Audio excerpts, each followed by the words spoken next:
First of all, I'd like to congratulate the organisers on bringing together such an astonishing array of people in such fast time. Quite a remarkable achievement. I wasn't expecting to speak first, I was expecting to come later, so I'm not going to cover the very broad political overview, but I would like to make one thing very clear. This crisis, which has been building up for a very long time, in many respects was entirely predictable because the neoconservatives have been driving a deregulation of the global economy for the past 30 years. They understood better than many of us, I think, the fault lines in the global economy, and their agenda has been to exploit those fault lines and to use some of those fault lines to pursue their broader agenda. Tax havens lie at the heart of this, because from the outset, after Bretton Woods was agreed in 45 and implemented in the 40s, they understood that there were major regulatory gaps, particularly in the regulation of banking systems, the financial system more generally, and they have used those regulatory gaps, particularly since the mid-1970s, to force regulatory competition and degradation of financial market regulation on behalf of the banking community. And tax havens have been an important catalyst in that process. So, and they've been an important part of that process because of what they do. Forget about tax for a second, think about the other areas. They introduce enormous complexity into the global financial systems. You have incredibly complex financial structures, many of which are set up in offshore financial centres, all of which lack transparency. And anybody who's ever studied economics at A level will know that lack of transparency inevitably leads to market distortions, particularly in the financial markets. This is what tax havens provide. They provide a combination of complexity and lack of transparency. They also provide deregulated environments. Let me give an example of what I mean by deregulation and how they drive this process. In June, I was in Dublin talking with the Irish Financial Services Commission. They're very proud of the fact that if you put down a prospectus for a hedge fund before 3 o'clock in the afternoon, that prospectus will have been authorised by 9 o'clock the following working day. Now, a prospectus for a typical hedge fund runs to somewhere between 300 to 400 pages. It's impossible to read a prospectus that fast. They simply rubber stamp the whole exercise. Luxembourg takes it one step further. They provide pre-authorization approval for hedge funds. In other words, you start operating the hedge fund and provide the authorities, the regulatory authorities, with details of their hedge fund within 30 days of commencement, and they will authorize it automatically. Jersey, my home island, where I worked for 14 years in the financial sector, takes it the logical next step further. Earlier this year, they simply introduced deregulated, totally unregulated hedge funds. No need to even register them. So here you have an example of how these places have driven the process of regulatory competition.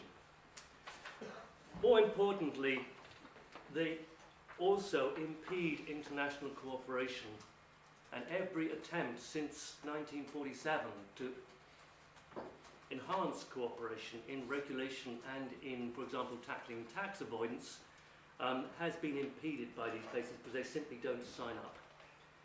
Now that's very interesting because at the heart of the process lies one particular country.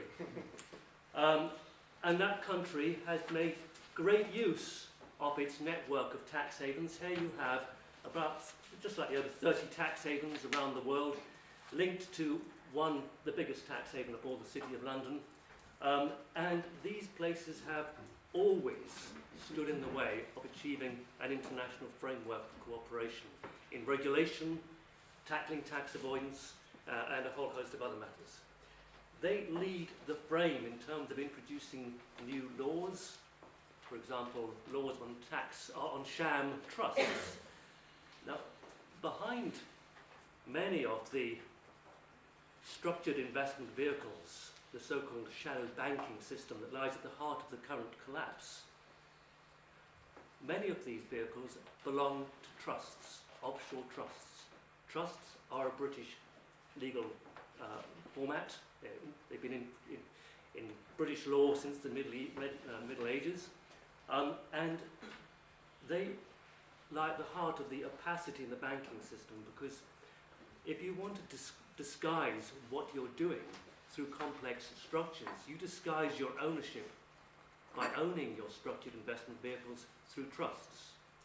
A very good example, a very bad example, is Northern Rock, which, as you know, collapsed last year. When the Treasury nationalised Northern Rock, they didn't realise that Northern Rock actually held the great part of its assets, its portfolio of assets, in an offshore company in Jersey. And that offshore company was called Granite. But obviously joke, it was Northern Rock Granite. And that structure didn't belong and in fact had no legal connection to Northern Rock whatsoever. It belonged to a company here in London called the Lord Devonshire Company. So actually, the UK government nationalised a bank which held its assets in an offshore company which had no legal link to the bank.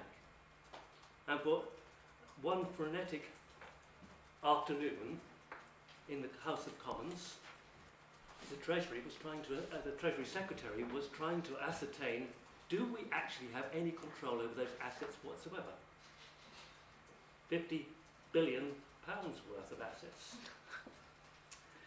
This is what has happened throughout the market system. Ownership issues have become entangled in opacity and complexity. Nobody knows who owns anything whatsoever. Nobody knows who's behind anything whatsoever. And the result of this is turmoil. For those of you who want to read more about this, we pushed earlier this year, successfully in March, we pushed for the Treasury to set up a select committee inquiry. This is our submission to the select committee inquiry. And at the heart of this, we say that markets have now become so, have completely seized up because nobody trusts anything happening within markets at all, because it's all confused behind layers of complexity, lack of transparency, and so on.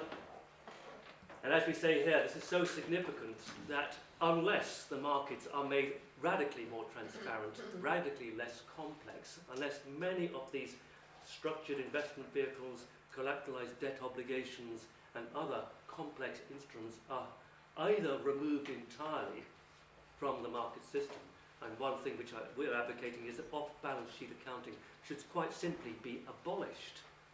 All assets and liabilities should be brought back onto the balance sheets of all companies.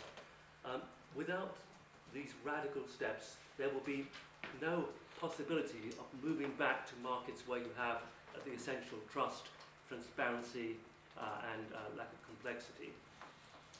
Other reasons for looking at this, and this is based upon my experience of working in Jersey. In 1985, I went inside into the system working for a major accounting firm and bank in Jersey, because nobody was able to work externally to understand how the system worked. What I discovered working inside the system is that behind these complex market structures and these opaque structures are systematic and industrial scale insider trading, market rigging, avoidance of disclosure of conflicts of interest, illicit arms trading, illicit political donations, contract kickbacks, etc., etc. I was fascinated for those of you, by the way, who read the newspapers this weekend. Behind this, the current controversy, yet again, of party political funding, the Conservatives are being funded by a trust in the British Virgin Islands, a company in the Antilles, another company in Liechtenstein, and a trust set up in the Isle of Man. That's just this weekend's haul. Okay. That's what I mean by illicit political donations. We can't trust anything at all in the markets. And until that trust is re-injected into the market system will not be regenerated. And last of all, fraudulent invoicing, trade mispricing, and tax evasion.